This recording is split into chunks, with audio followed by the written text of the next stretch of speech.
Почнува неделното издание на Дневникот на Канал Плюс. Добар ден. Во наредниот околу половина час се навраќаме на настаните кои одбележаа последната недела. Еве дел од случувањето.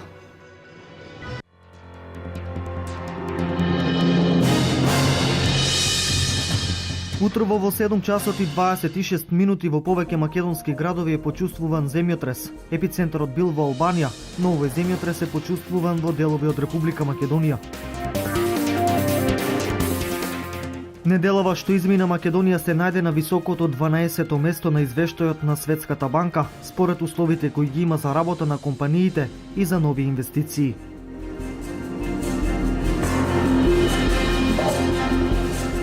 Од оваа недела конаците на манастирот Света Недела во Штип е дом на уште еден штипјанец кој останал без покрив над глава.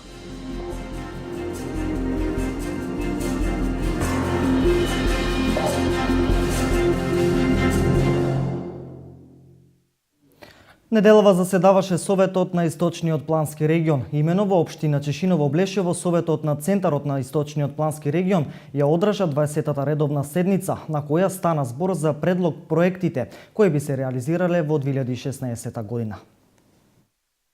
Градоначалниците на 13 општини од Источниот плански регион заедно со градоначалниците на Велес, Ново село, Василево, Босилево, Конче, Кавадарци и Крива Паланка денеска во Блешево ја одржаа 20-та редовна седница на која расправаа за неколку мощни значајни точки од дневниот ред. За тоа каков тек треба да има седницата пред самиот почеток на истата, директорката на Источниот плански регион Драгица Здравева ни изјави.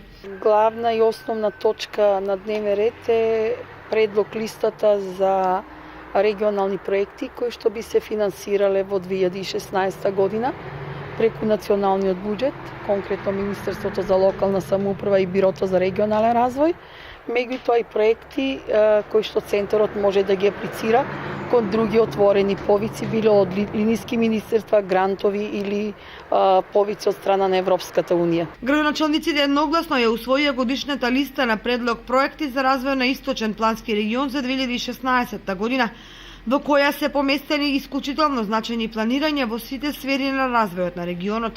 Во наредната година ќе се работат проекти од најразлични области, почнувајќи од проекти од културната област, плоштадот на нашиот фестивал Макфест до техничка документација за пречистителна станица на езерото Калиманци, проект за стратегија за климатски промени за целиот источен регион, кој што е доста важен документ.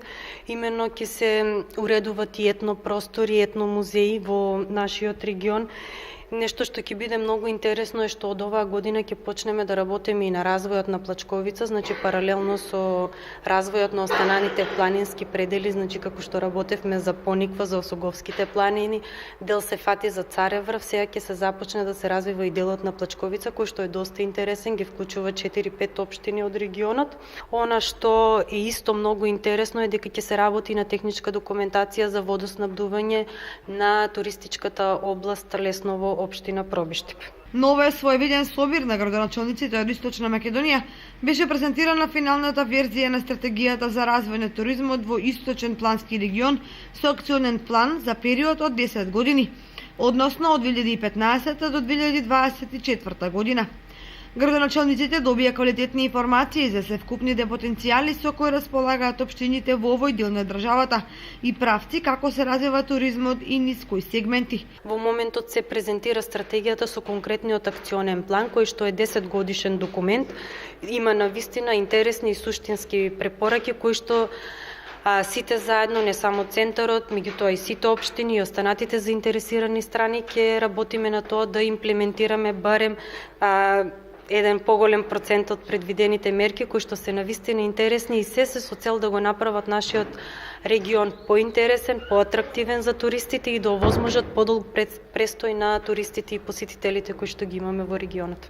Покрај тоа на седницата беше извршено примопредавање на инвестиционо-техничка документација за изградба на патишта и паркиралишта во спортско-рекреативниот туристички центар Пониква, што е значаен чекор кон реализација на овие значајни проекти.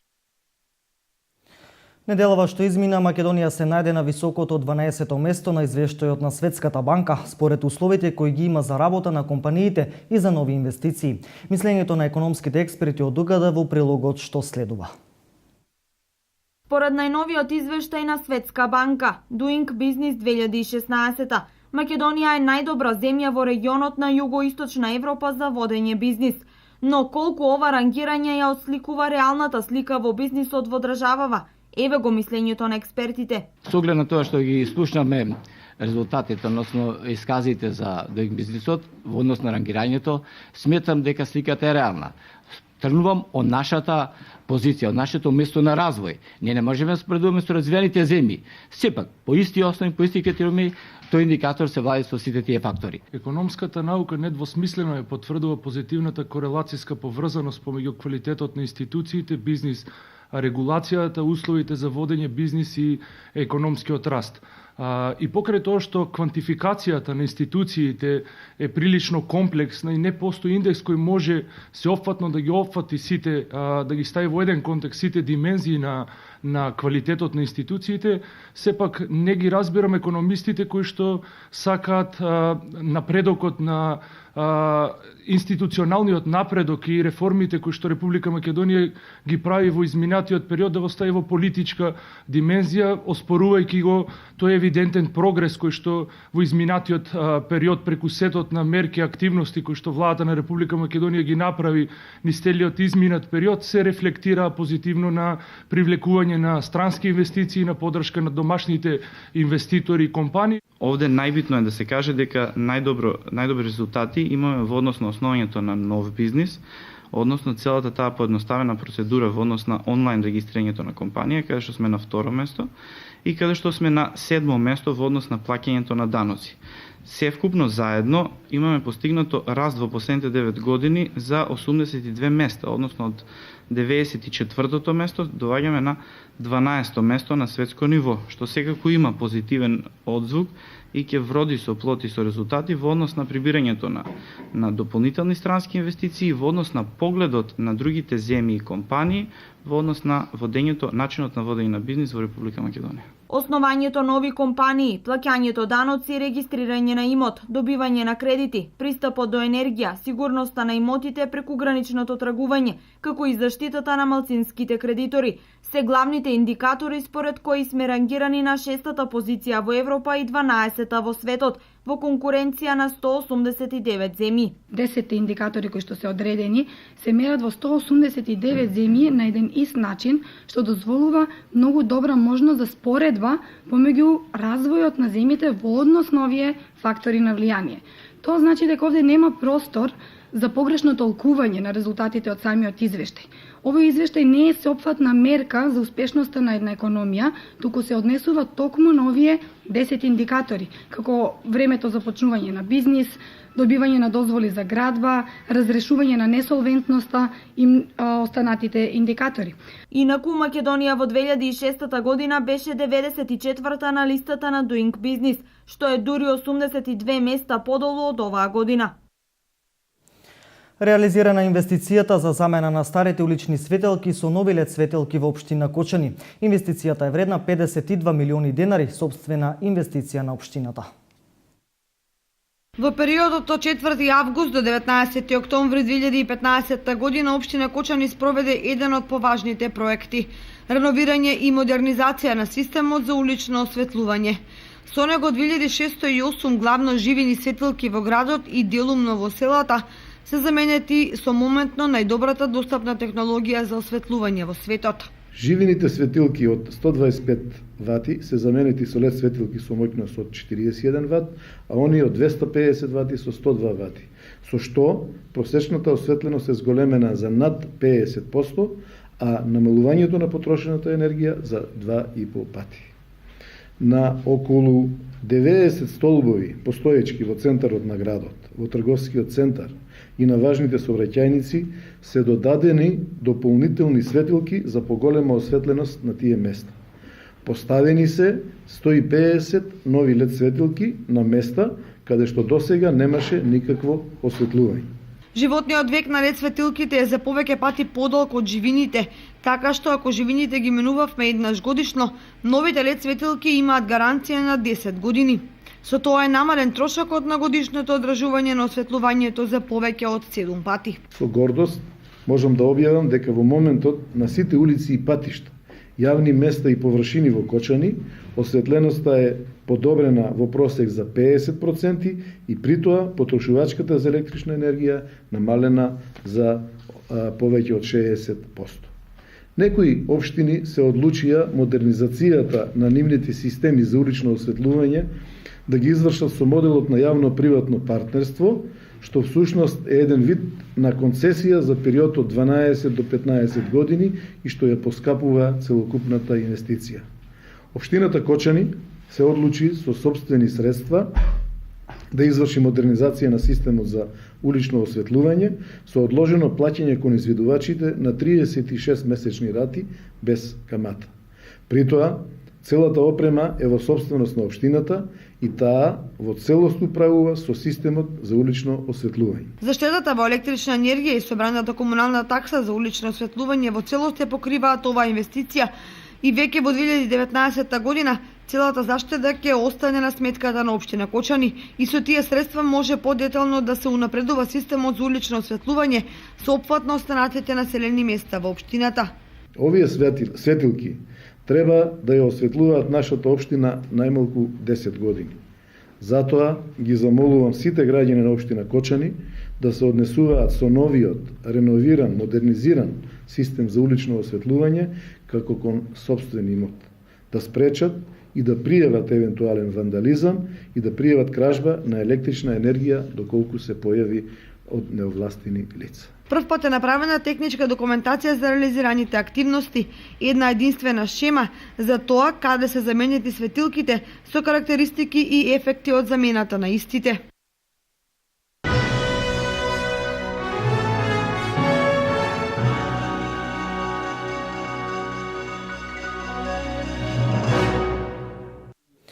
Еминентни професори, одлични услови за настава и пракса, талентирани студенти, најава за нова студиска насока на Ликовната академија на Универзитетот Гоце Делчев во Штип.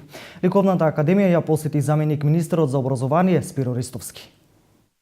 Заменик министерот за образование Спиро Ристовски задоволен од организацијата на работење и уредувањето на просториите на Ликовната академија и од потенцијалот и талентот на 11 новозапишани студенти. Ристовски најави дека кон тимот професори од Русија и Украина кои предаваат веќе 4 години и ќе продолжат да предаваат на Академијата сликарство и класична уметност, ќе се приклучат уште тројца, но и дека од наредната академска година ќе стартува нова програма. Тоа ќе биде посебната катедра за вајарство, со што де факто потврдуваме дека интересот на универзитетот и владата во насока на развој на оваа ликовна академија го продолжуваме со целосен интензитет, се со цел да обезбедиме високо ниво на квалитет на студенти кои што ќе дипломираат на оваа академија и од кои што Република Македонија ќе има исклучителен бенефит во делот на уметноста.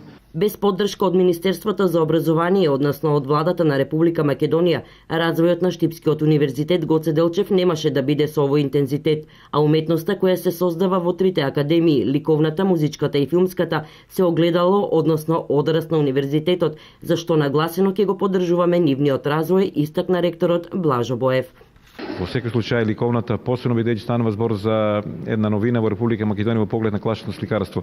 Ова што заменикот министер за образование господин Трисис го најави, тоа ќе го направиме во текот на наредниот период и во наредната година ќе стартираат и делот на програмите од вајарството и делот на програмите од применените уметности кои се составен дел на Ликовната академија. Јас мислам дека добро го работиме ова и се надевам дека и во иднина ќе продолжиме да го работиме во насока на квалитетни студенти кои ќе завршат нова академија. Мислам дека од најдобрите учители, најдобрите професори кои постојат во класично сликарство во Русија и Украина, ова е исклучителна прилика за студентите и мислам дека треба да ја искористат до максимум оваа прилика, бидејќи на друго место оваа прилика нема. Дека навистина на Ликовната академија се образуваат талентирани студенти, потврдуваат и професорите од Русија и Украина, кои велат дека практикуваат специјални програми за изучување на класичното сликарство.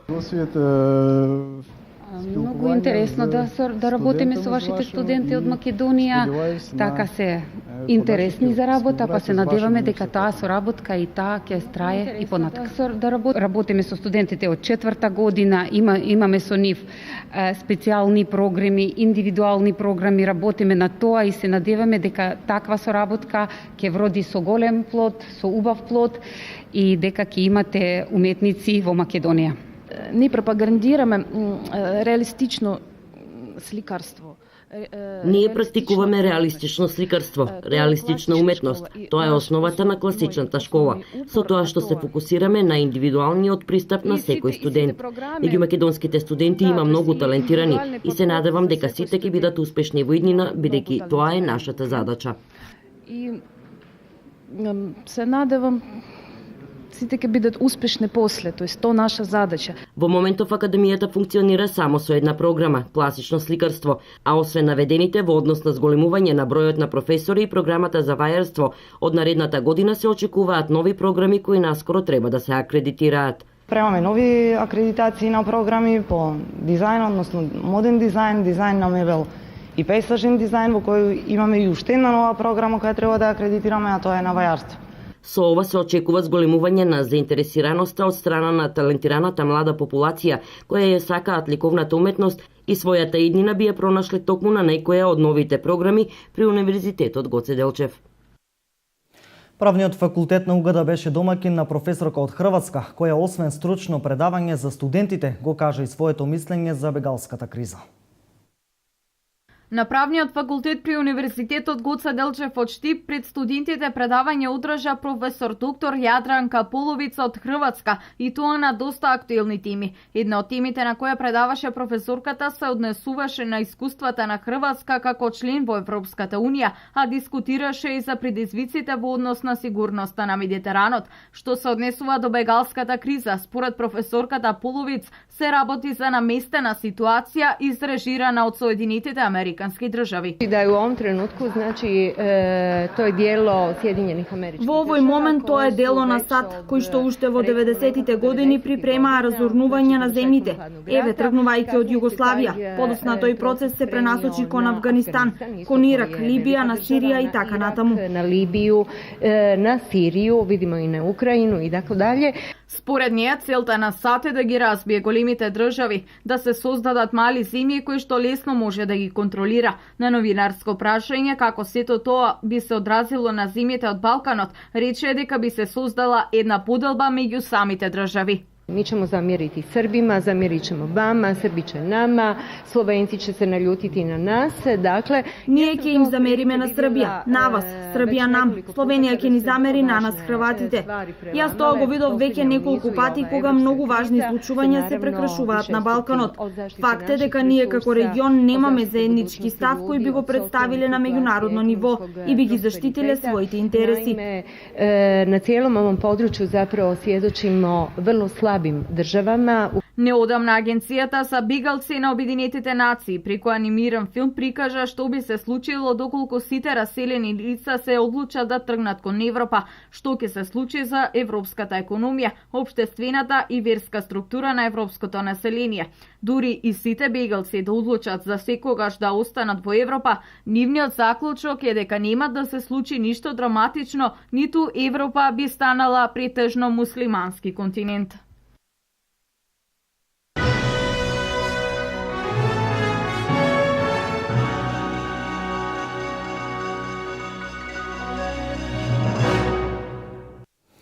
Во дневникот на Канал Плюс минути за земјоделците. Оризопроизводителите со прекинја туркаат една од најтешките жетви во последните 2-3 децении, соочени со чести врнежи и голем процент на влага. Неделата што измина не се реши проблемот со несобраниот род од ризните полиња во регионот. На неколку дена пред ноември оризопроизводителите соочени со задоснетата жетва на оризовата култура, сомака настојуваат да го соберат родот и да спасат тоа што може да се спаси. Во полињата во Чешиново Облешевско поголем дел од нивите се ожнеани, меѓутоа речиси половина од земјоделците се жалат дека имаат по некое парче неожнеано заглавено во вода и кал. Тоа особено се однесува на парцелите засејани со сортите од италијанското потекло, кои по правило имаат подолг период на вегетација. Состојбата е за никаде. Прво, нема комбањи. Комбањите ќе пошнее малку, расипе се. Полето стоја цело неожнеано. Вода, оризите се полни. Приходот немаш дека да го слушаме сега. Ја малку произведам. Монтето, мислам, Андријата е добро, ама оваа година не му понесе на него. Дали стари семиња или пак времето прежешко и фана го ветеров, падна доле он гората. Мислам на Андреја тај целосно падната доле и тешко е сега за жетва. Комбањерите избегават жетвата на паднатиот орис. Што ќе испадне и ние не знаеме. Иако преносите се солидни, сепак лошите услови во кои се спроведува жетвената кампања го земаат својот данок. Земјоделците откако ќе ожнеат се судруваат со проблемот како и каде да ја исушат арпата. Поради полегнување и изголемено количество на влага, директна последица трпат оризовите зрна, што влијае врз рандаманот кој есенва се движи околу 50%, што е 70% помало од минатогодишниот. Значи од 1000 килограми арпа при преработката се добиваат 500 килограми бел ориз. Приносите на, ја мислам од и мојто е Андреја, приносите се за никаде. Пошто оризо е паднат, водата го зали и сега кога отидеш во фабриката, што е работа во фабриката? Испаѓа 50% крш, 50% ориз.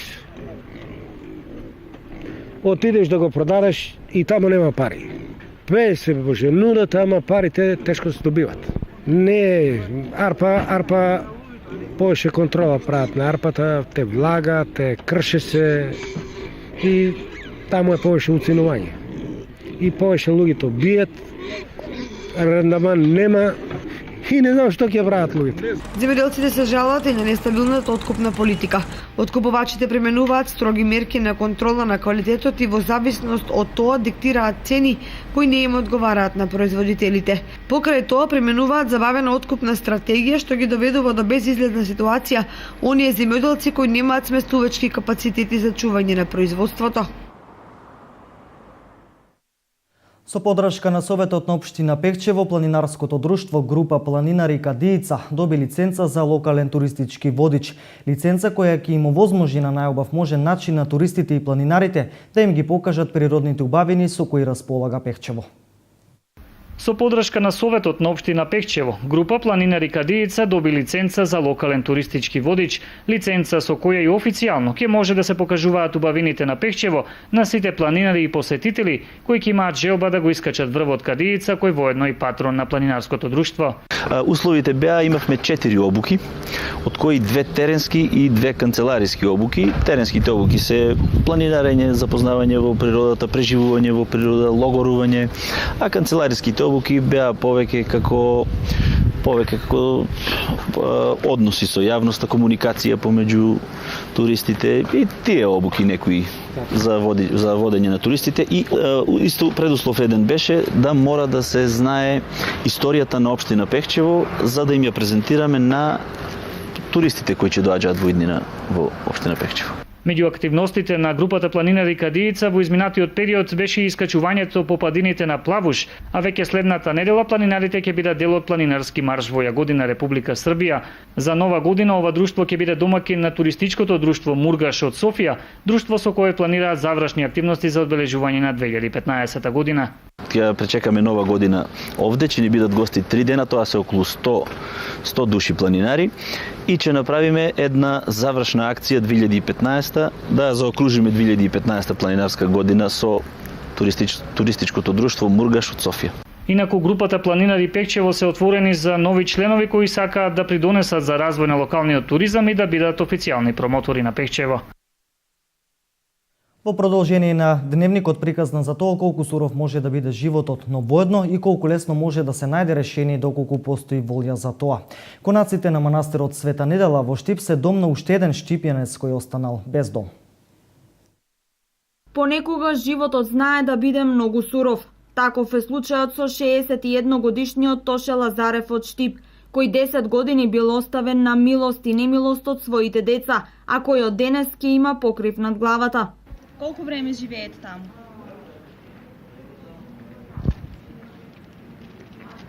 Скоро 10 години. И таму сум бил како млад, сум правил нешто и затоа одев таму. Не сум Не ме влече да речем у кафана да седнам да пијам, ама тамо ми е подобро, значи така. По град да шетам така да не ми. А иначе тамо си одам. Подобро ли ќе ви биде? Па ќе биде подобро. Благодарни ли сте? Како не сум благодарен? Благодарен сум. Поради тешката ситуација во која се наоѓал овие 10 години, локалната самоуправа во соработка со Црвениот крст го вдомија овој безпомошен човек во манастирот Света Недела. Денес Општинската организација на Црвен крст Штип во соработка со Општина Штип и приватната здравствена установа доктор Самарџиски се организира оваа хуманитарна активност за вдомување и здравствен преглед на нашиот сограѓанин Тоше Лазаров. Тој се наоѓа во тешка социјална и материјална состојба и здравствена.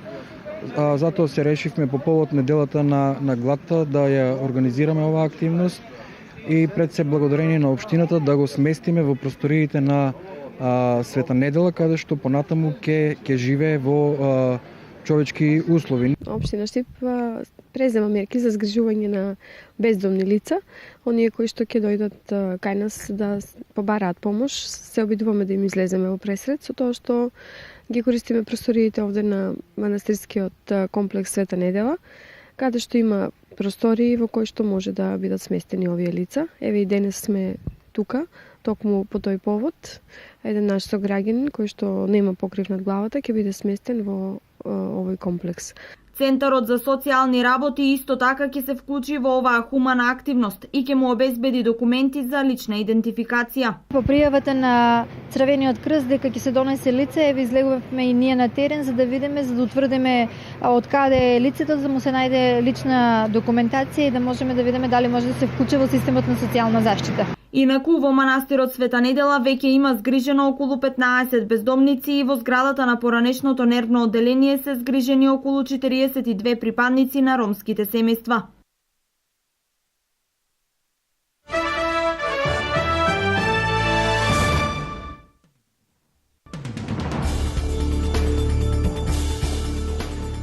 Силен земјотрес со јачина од 5,1 според Рихтеровата скала утрово околу 7 часот и 30 минути ја погоди Албанија. Епицентарот на земјотресот бил на околу 30 на километри источно од Тирана, а е почувствуван и во Македонија и југозападниот дел на Косово. Земјотресот силно го почувствуваа жителите на Скопје. Овој регион, како што објавуваат српските медиуми, е познат по земјотреси, а според сеизмолозите ова беше еден од појаките и не е исклучено потреси да има и во наредните денови. За сега нема податоци за евентуални штети или повредени. За неколку денови или седмици ќе биде донесена одлуката дали Србија ќе ја легализира марихуаната за медицински цели. Ќе биде дозволено да се користи како помош за да се ублажи болката во онкологијата, кај ХИВ позитивните пациенти, елиминирање на грчеви во мултиплекс склероза. Српскиот министер за здравство доктор Златибор Лончар вели дека треба да се донесе одлука за легализација на канабисот и да се покажат аргументи за конечниот став по ова прашање, кое нема да биде одлука само на еден човек. Исламска држава вчера постираше видео за кое тврди дека уривањето на рускиот патнички авион со проектил. На снимката, за која нема засега потврда дека се работи за рускиот авион, ниту дали е монтажа, се гледа дека е испукана ракета при што се случува експлозија, а авионот во црн чат почнува да паѓа. Во текот на денот руските власти изјавија дека не се работи за терористички напад, а црните кутии не укажуваат дека имало некаков проблем во авионот. Пилотите до пред падот не пријавиле ништо во контролата на летот. Претходно Исламска држава ја презеде одговорноста за уривањето на патничкиот авион. Инаку никој од 217 патници и 7 членови на екипажот од рускиот патнички авион кој се урна во Египет не ја преживеал несреќата, соопштија египетските власти.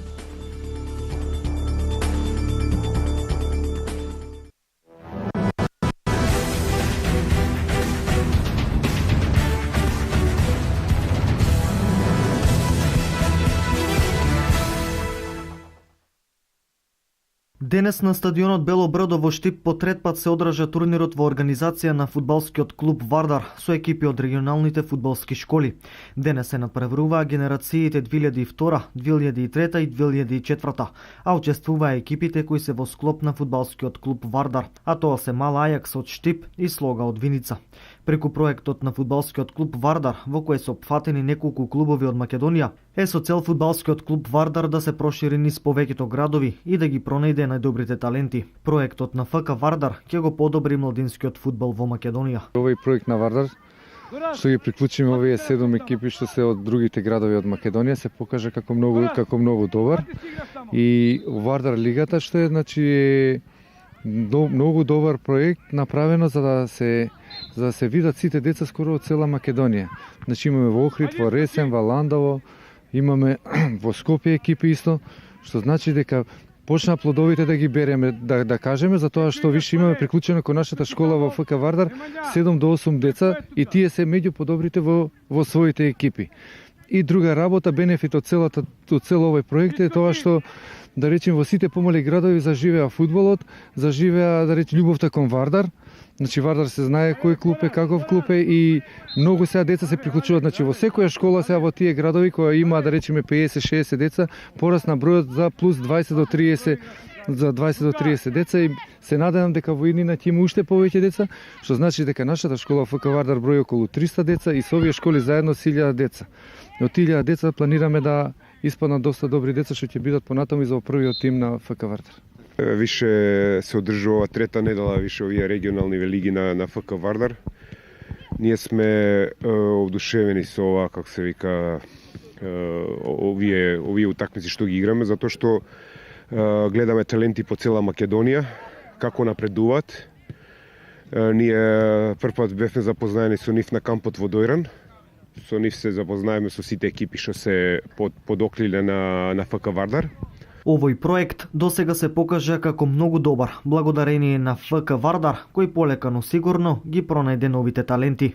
Ова е значајно не само за нашата екипа, исто за фудбалерите и за фудбалерите на Вардар и за македонската репрезентација. Денеска се собрани генерациите 2002, 2003 и 2004 и мислам фудбалската школа на Вардар ќе може да одбере доста голем број на таленти кои ги има овие екипи. Наредниот турнир по проектот на Вардар ќе се одржи најверојатно во Виница и ќе бидат присутни уште екипите на Куманово.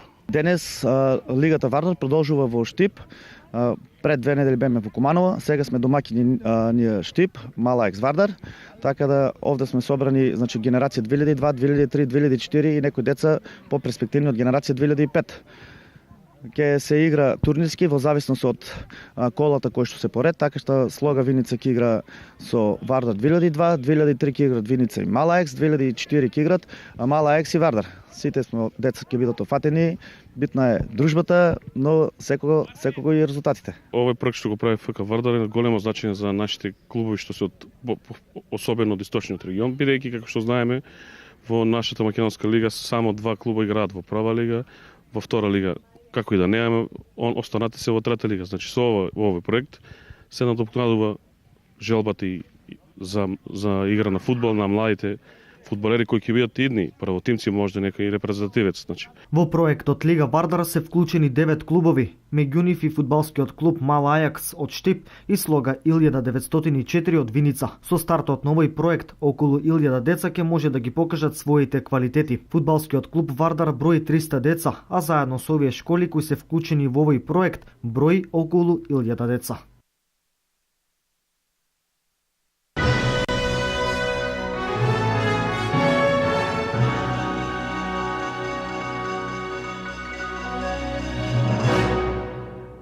Ова е се во неделниот дневник на Канал Плюс. Останете со нашата програма. Наредното информативно издание во 20 часот. Пријатен ден!